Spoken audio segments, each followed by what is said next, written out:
دوپہر کا وقت، عرب کا تپتا ہوا ریگستان۔ ایک عرب نوجوان اونٹ پر سوار تیزی سے جا رہا تھا۔ اس کی کوشش تھی کہ کوئی نخلستان مل جائے جہاں وہ دوپہر کو آرام کر سکے اور دوپہر ڈھلنے کے بعد اپنے سفر کو جاری رکھ سکے۔ دور سے اسے کھجوروں کا ایک جھنڈ نظر آیا۔ اس نے اونٹ کو اور تیز کر دیا اور تھوڑی دیر کے بعد وہ ایک خوبصورت نخلستان میں پہنچ گیا۔ درختوں کے سائے میں پہنچ کر وہ اونٹ سے اترا اور اونٹ کو بٹھا کر اس کا گھٹنا باندھ دیا۔ چشمے پر سے منہ ہاتھ دھوئے اور پانی پی کر درختوں کے سائے میں لیٹ گیا۔ لیٹتے ہی اس کی آنکھ لگ گئی اور وہ خراٹے لینے لگا۔ زیادہ دیر نہ گزری تھی کہ اونٹ نے اٹھنے کی کوشش کی، جس سے اس کے گھٹنے کی رسی کھل گئی اور وہ درختوں کے پتے کھانے لگا۔ نخلستان کے بوڑھے مالک نے اس کے مالک کو آوازیں دیں، مگر نوجوان تو گہری نیند سو رہا تھا۔ اس پر بوڑھے نے ایک پتھر اٹھا کر اونٹ پر دے مارا جو اس کے سر میں لگا۔ اتفاق کی بات کہ یہ ضرب ایسی کاری ثابت ہوئی کہ اونٹ وہیں ڈھیر ہو گیا۔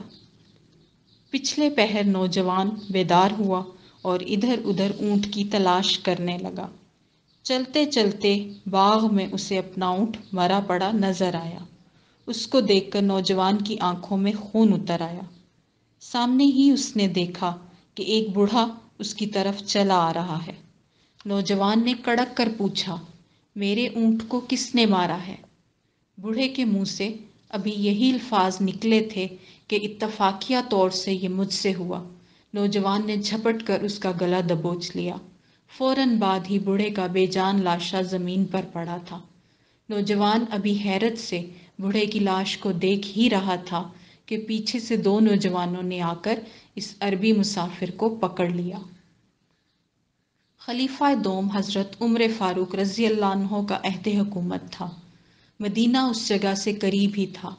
بوڑھے کے بیٹے نوجوان کو پکڑ کر دربار فاروقی میں لے گئے اور تمام ماجرا حضرت عمر فاروق رضی اللہ عنہ کی خدمت میں عرض کیا کہ اس نوجوان نے ہمارے بوڑھے باپ کو بلا وجہ ہلاک کر دیا ہے۔ نوجوان نے معذرت کا اظہار کرتے ہوئے اقبال جرم کیا۔ عدالت نے بوڑھے کو ہلاک کرنے کے جرم میں ملزم کو سزائے موت کا حکم سنایا۔ جب امیر المومنین نے نوجوان سے اس کی آخری خواہش دریافت فرمائی تو نوجوان نے عرض کی، اے امیر المومنین، نبی اکرم صلی اللہ علیہ وآلہ وسلم کا ارشاد ہے کہ اپنے سر پر قرض لے کر نہ مرو، اور مجھ پر ایک یہودی کا قرض ہے، لہٰذا مجھے اجازت دی جائے کہ میں اس قرض کو بے باک کر آؤں اور اپنی سزا بھگتوں۔ حضرت عمر فاروق رضی اللہ عنہ نے فرمایا، تو ٹھیک ہے، اگر کوئی تمہاری ضمانت دے سکے تو مجھے تمہیں عارضی طور پر رہا کرنے میں کوئی عذر نہ ہوگا۔ نوجوان نے مجمع پر ایک نظر ڈالی، مگر اس کی نگاہیں مایوس ہو کر لوٹ آئیں، کیونکہ ان میں ایک بھی اس نوجوان کا شناسہ یا واقف نہیں تھا۔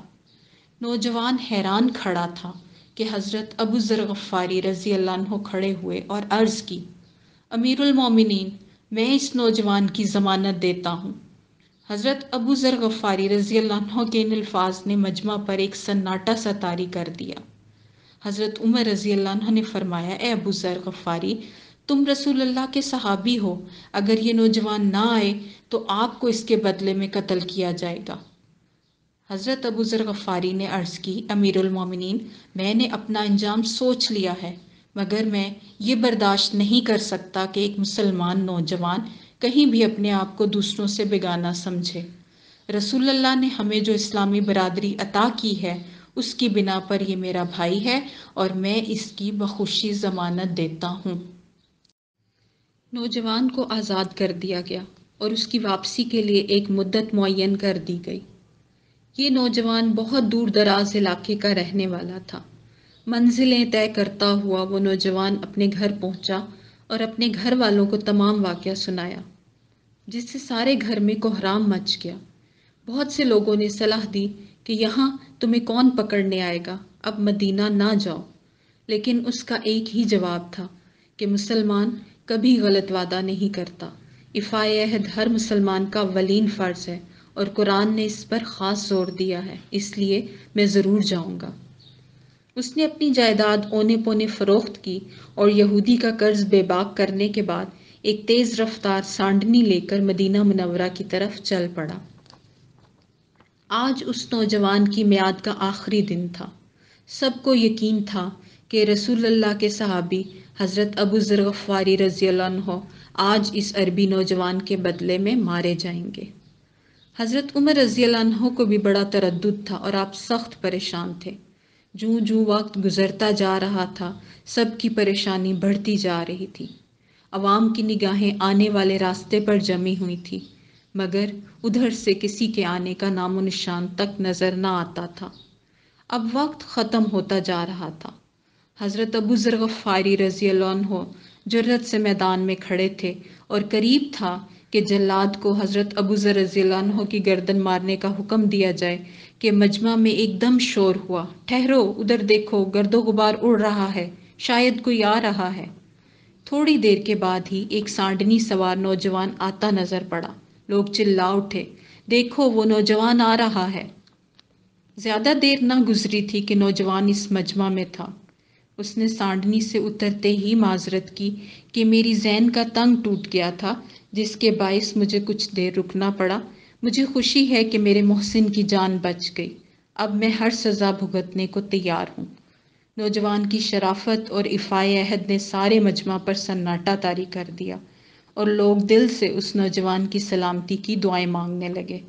اتنے میں بوڑھے کے دونوں بیٹے مجمع سے نکل کر حضرت عمر رضی اللہ عنہ کے روبرو آ کھڑے ہوئے اور عرض کی، امیر المومنین، ہم نے اپنے باپ کا خون اس نوجوان کو معاف کیا۔